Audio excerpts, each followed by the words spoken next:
Attention, 3, 2, 1, on papote. Bonjour à toutes et à tous mes enfants et bienvenue dans ce premier on papote de l'année. Bonne année au passage, bonne santé, mais surtout bonne année remplie d'amour, que ce soit l'amour de toi, l'amour aux autres, l'amour qu'on te donnera. Je te souhaite de trouver exactement ce que tu recherches cette année et notamment sur le plan de l'amour. Tous ces vœux étant prononcés, je te rappelle que nous sommes ici pour parler de ce que vous voulez, de vous, de moi, de l'amour, de la séduction, de la sexualité, de l'actu. Pour réaliser cette vidéo comme d'habitude, je vous ai demandé à toutes et à tous sur Instagram de venir me poser vos questions dans une boîte à questions. Donc pour la petite histoire, tous celles et ceux qui me disent ah mais Nad, comment on fait pour participer à tes vidéos? Tu as compris, c'est sur Instagram, donc il faut venir me suivre. Si tu me suis pas, tu peux pas voir mes stories, si tu vois pas mes stories, tu peux pas participer. Et donc vous m'avez posé des questions courtes, donc moi j'essaye de faire des réponses courtes, histoire d'avoir un maximum de questions dans cette vidéo. Donc c'est parti, papotons. Oh là là là là, on commence avec Gertrude qui est complètement désespérée là. Elle me dit mon mec fait passer ses potes avant moi après 9 mois de relation, help.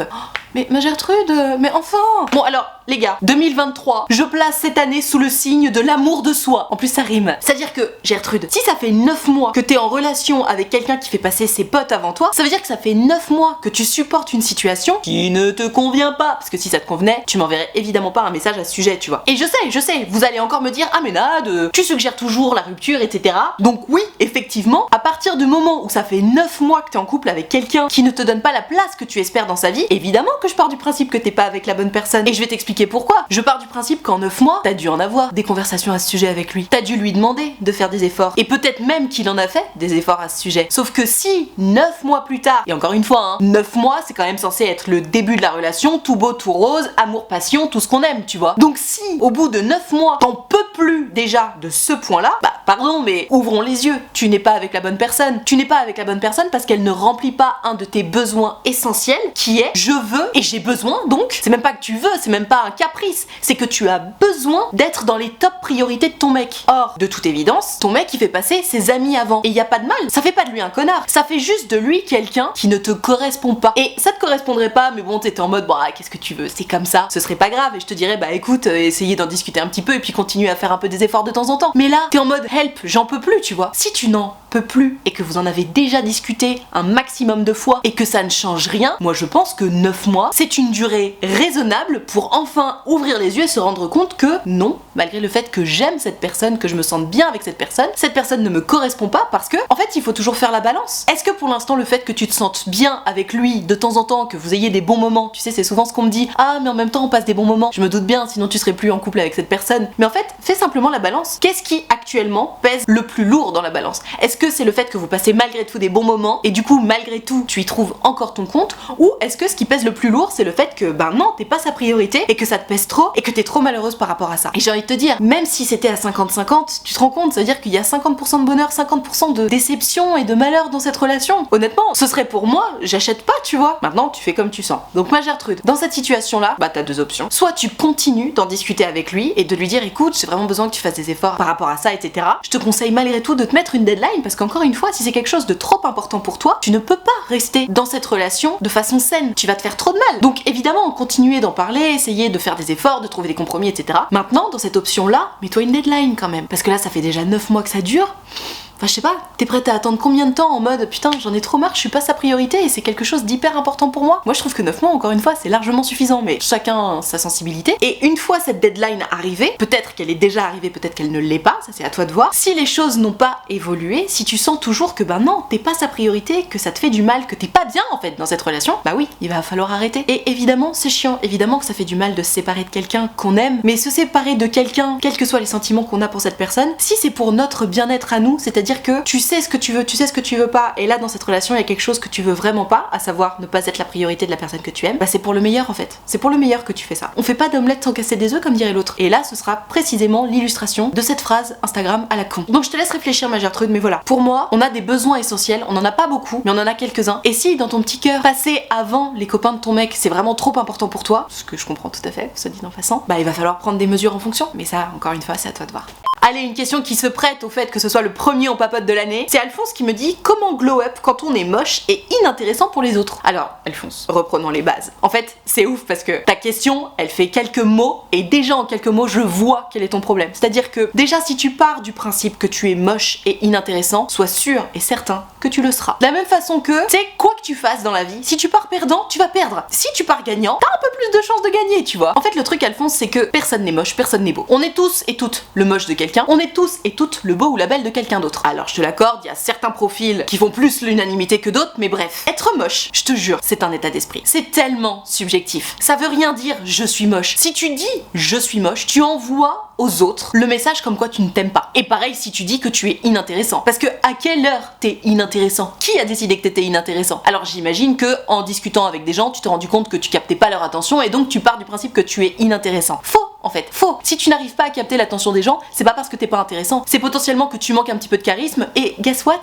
Le charisme, ça va carrément avec la confiance en soi. Surprenant, hein? Donc mon Alphonse, comment glow up quand on pense qu'on est moche et qu'on est inintéressant et que du coup, on le devient? Bah déjà, change ton mindset par rapport à toi. L'amour propre, l'amour de soi, hein, c'est ce que je disais dans les bonnes résolutions de l'année 2023, c'est la base de la base en fait. Si tu veux glow up, il faut que t'apprennes à t'aimer. Mais là, t'as vraiment juste pas le choix. Donc comment glow up quand on est dans ton cas, c'est-à-dire qu'on ne s'aime pas soi-même? Commence par arrêter de dire du mal de toi, quel que soit le contexte, quelle que soit l'excuse, arrête de dire du mal de toi. Arrête de dire que t'es moche. Arrête de dire que t'es pas intéressant. Parce que c'est pas vrai, encore une fois. C'est tellement subjectif. On est tous et tous le moche ou le beau de quelqu'un. Donc arrête avec ça. Dire que t'es moche et pas intéressant, c'est un truc de victime. Pardon, mais c'est vrai. Soit tu décides de te prendre en main, t'arrêtes d'être négatif, notamment à ton égard, et t'avances. Soit tu continues de faire la victime en mode ah je suis moche, ah je suis pas intéressant. Déjà quand t'auras réussi à faire ça, je te jure que t'auras fait un step en avant, mais un truc de ouf. Parce que le deuxième step, une fois que t'as arrêté de dire du mal de toi, c'est de te défendre quand on dit du mal de toi. Typiquement, quelqu'un qui va dire ouais non mais toi de toute façon t'es chum, ou alors toi de toute façon t'es chiant ou quoi que ce soit, dire oh tu vas te détendre en fait. Pareil, se défendre soi-même, ça fait partie de l'amour de soi. Si tu estimes que tu mérites d'être défendu, et ben tu vas le faire en fait, tu vas te défendre. Alors que si tu estimes que ouais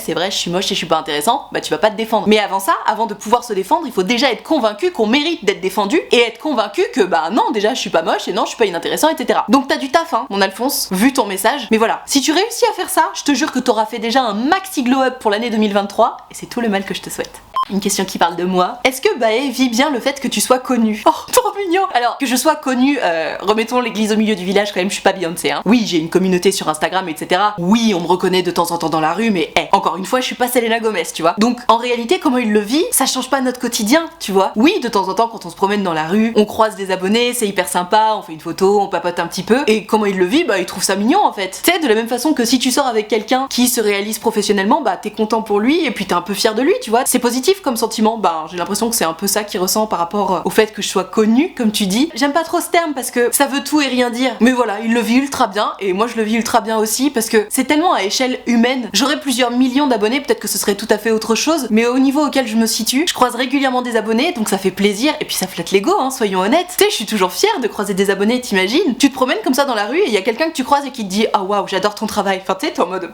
merci quoi, ça fait trop plaisir. C'est hyper gratifiant et parallèlement, ça m'empêche pas du tout de vivre parce que ça m'arrive quoi, si je vais me promener toute une journée, ça peut peut-être m'arriver 2 ou 3 fois, mais genre pas plus que ça, tu vois. 3 fois dans la journée, c'est vraiment, c'est déjà beaucoup. Donc comment Bae le vit? Il le vit très bien. Comment moi je le vis encore mieux. Voilà, j'espère que ça répond à ta question. Ah, trop cool, une question qui me permet d'aborder un sujet qu'on m'a reproché de pas aborder suffisamment. Donc trop bien. C'est Gertrude qui me dit: je fréquente un mec qui est en couple libre. Je crois que je pourrais tomber amoureuse de lui. Quel est ton avis? Alors, justement, on m'a effectivement dit: ouais Nad, tu parles beaucoup de relations exclusives, etc. Tu parles jamais de polyamour, de couple libre, etc. Alors c'est vrai, mais à culpa, je suis si peu familière avec ces concepts-là que j'ai souvent du mal à aborder ces sujets-là. J'essaie toujours de donner l'éventualité et de citer le fait que oui, on peut être en couple libre, oui, on peut être polyamoureux, etc. pour justement donner l'information, mais c'est vrai que je m'y connais si peu que j'ai toujours peur de dire un truc qui va pas. Donc voilà, 2023, c'est l'occasion, on en parle et c'est une très bonne chose. Ma Gertrude, mon avis en fait, on s'en carre le coquillard, hein. Ce qui compte c'est toi. Quel est ton avis à toi? Quelle est ta sensibilité par rapport à ça? Parce que si ce garçon est en couple libre, alors le couple libre, encore une fois, je connais pas trop les règles, mais d'après ce que j'ai compris, c'est tu es avec quelqu'un, tu aimes cette personne, mais on a le droit d'aller voir ailleurs. Finalement, l'exclusivité n'est pas de mise, mais ça n'empêche pas que on est amoureux, on se respecte et potentiellement on construit quelque chose ensemble. Et d'ailleurs, à moins qu'il s'agisse de personnes polyamoureuses, amoureuse, il ne me semble pas que dans les règles du couple libre, il y ait l'idée de tomber amoureux ou amoureuse de quelqu'un d'autre que la personne avec laquelle on est en couple, même si le couple est libre. Donc ma Gertrude, ce que j'en pense, honnêtement, c'est que là, ce mec-là, il est donc quand même engagé avec quelqu'un, malgré le fait qu'il ne soit pas en exclusivité. Si tu m'expliques que tu risques de tomber amoureuse de lui, moi la question que j'ai envie de te poser, c'est qu'est-ce que tu espères par rapport à lui? Parce que si t'es hyper ok avec le fait que lui soit déjà en couple et que c'est pas grave pour toi, parce que pareil, l'exclusivité c'est pas du tout un souci par rapport à toi, etc. Ben go en fait, vis ce que t'as à vivre avec ce mec-là. Maintenant, si tu m'expliques que t'es plus traditionnel en mode ben non, moi je veux un couple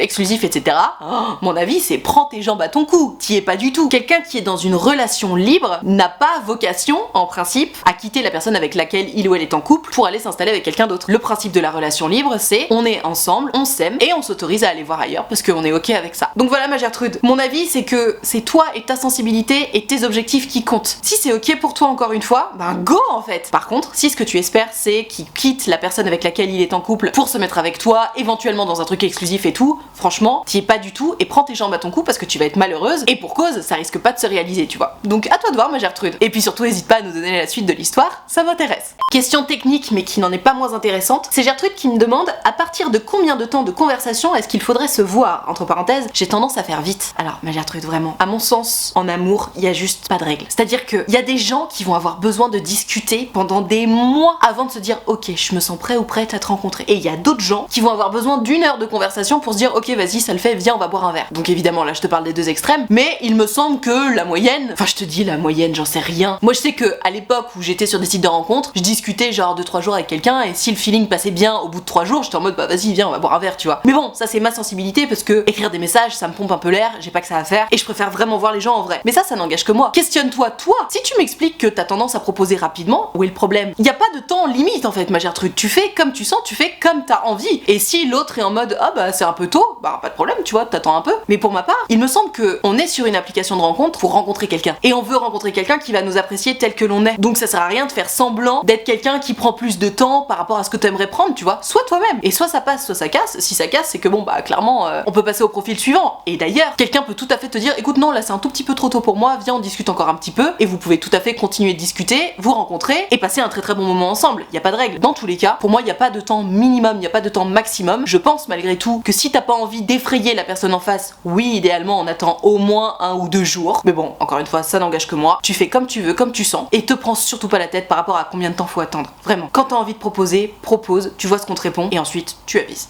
Trop intéressant. Tous les mecs à qui j'ai déjà parlé se sont lassés au bout d'une semaine. Et elle m'a envoyé dans un deuxième petit message, j'ai l'impression que le problème c'est moi parce que je n'ai pas de conversation. Troisième message, et que je suis la meuf banale, pas intéressante et qui a pas de personnalité. Et ben dis donc. Quatrième message, je sais plus quoi faire pour que les gars ne se lassent plus. Alors ma Gertrude, CF la deuxième histoire de cette vidéo. En fait, si tu pars du principe que t'es la meuf banale et pas intéressante, effectivement tu risques de l'être. Donc stop. Regarde d'abord la deuxième question de cette vidéo et ensuite reviens ici. Ma Gertrude, je ne crois pas au fait que tu n'aies pas de conversation. Je ne crois pas au fait que tu sois une meuf banale. Personne n'est banal. On est toutes et tous différents et c'est à partir de là que tu deviens intéressant ou intéressante. C'est par ta différence. Donc t'as forcément des différences. Maintenant, est-ce que tu les mets en valeur, ces différences? Est-ce que tu en parles ou est-ce que justement t'as tellement peur de montrer qui tu es que hop, tu rentres dans des conversations effectivement chiantes et bateaux du style salut ça va, ouais ça va, ah il fait beau, ouais trop cool, tu vas faire quoi aujourd'hui? Qu'est-ce qu'on s'en carre le cul? C'est quelque chose qui revient tellement. Des gens qui me disent ah mais je comprends pas, le feeling passait trop bien, on s'est rencontrés, on s'est même embrassés, éventuellement même on a couché ensemble, on devait se revoir la semaine suivante et bam,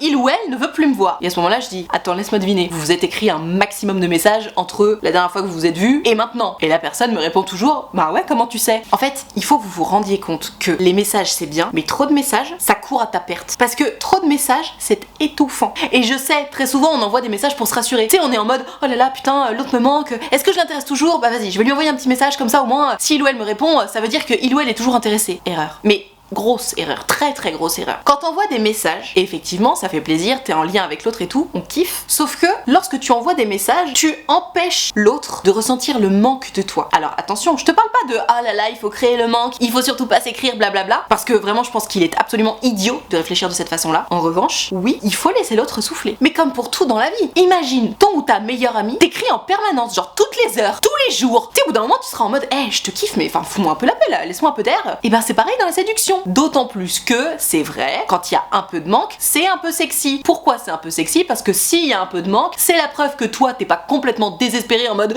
j'ai besoin de t'écrire tout le temps. C'est la preuve que t'as une vie, que tu t'occupes et que t'as d'autres choses à faire en fait. Personne ne veut sortir avec quelqu'un de désespéré. Donc bref, je m'égare, ma Gertrude. Si t'as envie d'être intéressante par message, envoie des messages intéressants. Je sais, ça peut paraître absolument évident comme phrase, mais personne ne met ça en application. Notamment les personnes qui manquent de confiance en elles. Si tu veux être intéressante par message, envoie des messages intéressants. Typiquement, salut, ça va? C'est ultra chiant. Personne n'a envie de répondre à ça. Même si c'est ton crush qui te l'envoie. Pareil, t'as fait quoi de ta journée? T'as passé une bonne journée? Tu fais quoi ce soir? On s'en carre le cul. J'ai pas envie que tu me poses une question par message. J'ai envie que tu me dises quelque chose d'intéressant. Quelque chose d'intéressant, c'est quoi? Typiquement, eh oh, quand est-ce qu'on se voit? Ça, c'est intéressant. Parce que le message derrière, c'est j'ai envie de te voir. Ça m'intéresse. Ça tombe bien, t'es mon crush. Tu vois la différence? Donc, alors évidemment, d'abord, il faut créer un petit lien, tu vois. Mais voilà, pars du principe que si tu n'as rien à dire, il vaut mieux rien dire plutôt que d'envoyer un message chiant. Parce que si t'envoies un message chiant du style ah, bah aujourd'hui, j'ai fait mon cours de guitare, c'était bien. J'ai appris une nouvelle chanson. Et toi, qu'est-ce que tu as fait de beau aujourd'hui? Oh my god, mais enfin, juste, il faut vraiment se rendre compte que ce genre de conversation, ça te dessert beaucoup plus qu'autre chose. Donc voilà, ma Gertrude, 2023, l'année de l'amour de soi, on n'envoie plus de messages seulement pour se rassurer, on envoie des messages uniquement quand on a quelque chose d'intéressant ou alors de vraiment très drôle à dire. Et je sais, très souvent, les personnes qui manquent de confiance en elles me répondent à ça. Non mais attends, mais je veux pas qu'il ou elle pense que je m'intéresse pas à lui ou à elle. Pareil, il vaut mieux que l'autre constate le fait que vous êtes pas écrit depuis longtemps, quitte à ce que ce soit lui ou elle qui revienne un peu vers toi, plutôt qu'il ou elle pense oh putain, j'en peux plus de lui envoyer des messages et puis c'est chiant et puis j'ai rien à dire, tu vois. Vraiment, hein. Ne t'inquiète pas de il ou elle va peut-être penser que je m'intéresse plus à lui ou à elle. C'est vraiment pas le sujet. Si t'en es à devoir lui écrire moins de messages parce que tu deviens étouffant ou étouffante, c'est que clairement, l'idée qu'il ou elle pense que t'es plus trop intéressé par lui ou par elle, c'est vraiment plus ta priorité. On s'en fout. Et on met vraiment ça de côté. Ok, ma Gertrude, j'espère que ça t'aura aidé. Et encore une fois, je te le rappelle, quelle que soit la phase de la séduction dans laquelle tu te trouves, les messages, c'est uniquement si t'as quelque chose d'intéressant et ou de drôle à demander ou à dire. Sinon, on s'abstient. Oh my god, oh my god. Coucou, j'ai lu dans son journal intime qu'il me trompe, je ne sais pas quoi faire, je m'en veux.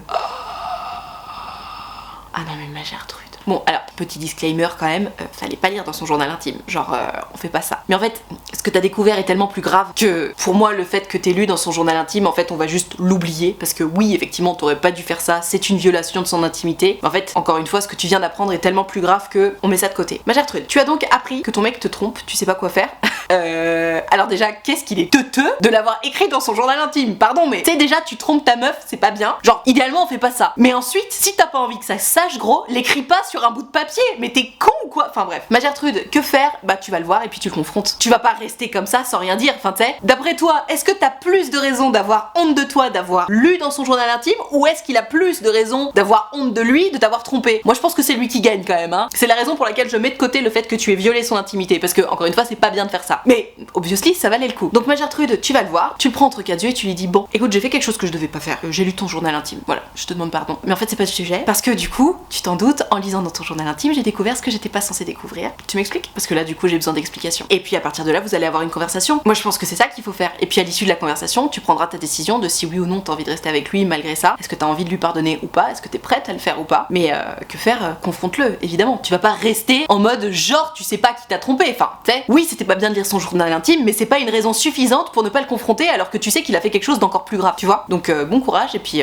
pareil, hésite pas à nous donner la suite de l'histoire parce que pour le coup ça m'intéresse vraiment. Oh là là là là, ma pauvre Gertrude, alors elle m'a mis 3 petits messages à la suite. Bon, normalement on fait pas ça, hein, dans les on papote, mais bon là c'est vrai qu'il y avait besoin. Elle me dit, mon mec réfléchit à notre rupture. Déjà ça commence pas bien. Je ne sais pas comment gérer cette attente insoutenable. Deuxième message, je suis anxieuse suite à une première rupture avec lui. Il est revenu avec une bague et aujourd'hui il remet encore tout en doute. Ah ouais, non mais c'est pas possible. Franchement c'est pas possible. C'est pour ça que les gens qui se sont séparés et qui me disent je pense à me remettre avec mon ex, je leur dis toujours vérifie que les raisons valables pour lesquelles vous n'êtes plus ensemble ne sont plus présentées, n'existent plus. Parce qu'en fait, quand on se sépare de quelqu'un, il y a une raison valable. Si cette raison valable elle est toujours présente, ça sert à rien de se remettre ensemble. Parce que sinon c'est la preuve qu'on va se reséparer pour la même raison qui était de toute façon valable. Là le mec il est revenu avec une bague en mode vas-y, j'y crois et tout. Et là tout à coup ça y est, il veut se séparer de toi. Putain mais merci les ascenseurs émotionnels quoi. T'es tellement la victime dans cette histoire. Honnêtement il est pas cool ce garçon. Après j'imagine qu'il est perdu dans ses sentiments, etc. Je me doute bien qu'il fait pas exprès. Mais putain, gros, tu merdes. On fait pas ça. On fait pas ça. Encore moins quand on est revenu avec une bague, quoi. Genre, il est revenu avec une bague en mode je veux qu'on se marie. Non, c'est chaud. C'est chaud. Et je comprends que tu sois dans une situation ultra délicate parce que c'est si difficile à vivre ce genre de choses. Maintenant, moi, ce que je te conseille, c'est encore une fois la bonne vieille deadline. Hein. Je sais que tu l'aimes, ce garçon, mais là, ce qui se passe, c'est qu'il est en train de te mettre dans une situation d'insécurité affective et émotionnelle énorme. Et en plus, cette situation te fait perdre confiance en toi très très fort. Parce que t'es en mode, ok, je me suis fait quitter une fois par la personne que j'aime, déjà ça fait mal. Il est revenu, ok, bon, très bien, je pense la blessure. Et là, il repense à me quitter. Enfin, tu sais, merci quoi. Cette situation, elle te fait du mal à toi dans ton petit cœur, pour ton amour propre, pour l'estime de toi. Enfin, tu sais, c'est dur, c'est dur. Et tu ne peux pas rester dans cette situation indéfiniment. Donc, tu sais quoi, ayez une conversation tous les deux et du lit, ok, bah écoute, je te laisse encore X jours, je dis bien jours, parce que tu sais, il s'agit pas de rester dans cette situation-là pendant 3 mois. Je te donne X jours et au bout de X jours, on en rediscute et tu me dis si oui ou non tu veux qu'on reste ensemble. Tu lui dis aussi ce que tu veux, vu ce que tu me racontes, j'imagine que t'as envie de rester avec lui, sinon tu l'aurais déjà quitté. Donc tu lui dis voilà, moi je veux ça, ça, ça, je veux être avec toi, blablabla. Mais je ne veux plus vivre dans cette peur avec l'épée de Damoclès en mode ça se trouve tu vas me quitter, tu vois, c'est pas possible de vivre comme ça. Et puis vous voyez, et si au bout de X jours tu sens que bon bah il est toujours hésitant, etc., prends la décision qui te convient le mieux. Je pense que c'est littéralement toxique de rester dans cette situation et donc moi je te conseillerais plutôt de lui dire écoute, tu sais quoi, puisque tu sais pas, moi je me casse. Mais bon, toujours pareil, c'est plus facile à dire qu'à faire. Mais pour ton équilibre, pour ton amour propre, etc., je pense que ce serait la meilleure des décisions. Parce qu'encore une fois, quelqu'un qui sait pas trop s'il a envie d'être avec nous ou pas, c'est quand même pas flatteur. Et les situations pas flatteuses comme ça, bah ça arrange pas l'ego, je te dis, ça arrange pas la confiance en soi, etc. Et en plus, c'est même pas la première fois. Parce que tu sais, encore une fois, dans les couples, il arrive qu'on ait des situations un peu compliquées, on passe un peu des tempêtes, et puis on remet un peu les choses en question. Mais là, il a pris la peine de t'en parler. C'est que quand même, c'est suffisamment important pour que tu sois mise au courant. Enfin, tu sais, la situation est toxique pour toi. Tu peux pas rester dans cette situation-là trop longtemps. Donc, vois avec lui, discutez-en, trouvez une deadline, mais ne reste pas dans cette situation-là parce que bah, ça fait trop mal en fait. Ça fait trop mal de partout. Voilà, sur cette bonne parole, je vais m'arrêter là pour ce premier On Papote de l'année. J'espère que ça t'a plu. Si c'est le cas, tu peux me soutenir en m'offrant un super thanks. Tu peux également liker cette vidéo, tu peux t'abonner à cette chaîne YouTube. Si jamais t'as envie de me raconter ton histoire en direct et en privé, donc que ça ne passe pas en vidéo, tu le sais, c'est possible. Tu peux prendre rendez-vous avec moi sur mon site utilefutile.fr. Tu peux choisir un rendez-vous de 20 minutes ou de 45 minutes et tu peux choisir de me raconter tout ça à l'écrit, au téléphone ou en visio, selon ce qui te met le plus à l'aise. Dans tous les cas, si t'as envie de prendre rendez-vous mais que t'oses pas ou que t'as peur ou quoi que ce soit, n'aie pas peur, je suis évidemment très gentille, tolérante et bienveillante, même en privé. Et puis surtout, c'est toujours un grand plaisir pour moi de vous avoir en rendez-vous, donc tu n'hésites pas, utilefutile.fr, le lien est dans la barre de description. Je te rappelle également que l'option de souscription payante à ma chaîne YouTube est activée, ce sont les abonnés de Diamant, ils sont là pour me soutenir, c'est la raison pour laquelle il y a une cotisation de 5 € par mois, ou plus si tu veux que tu peux. Et moi, pour les remercier de tout ce soutien, je leur fais des lives directement sur YouTube une fois par semaine. C'est hyper sympa, on discute tous ensemble. Ils ont aussi un serveur Discord sur lequel ils discutent entre eux pour faire connaissance. Donc si t'as envie de venir les rejoindre, surtout, tu n'hésites pas, tu seras forcément bien accueilli puisque c'est la règle d'or des abonnés de Diamant. Tout ceci étant dit, merci infiniment d'avoir suivi cette vidéo en entier et moi en attendant la prochaine vidéo, je te fais des très gros bisous. Ciao.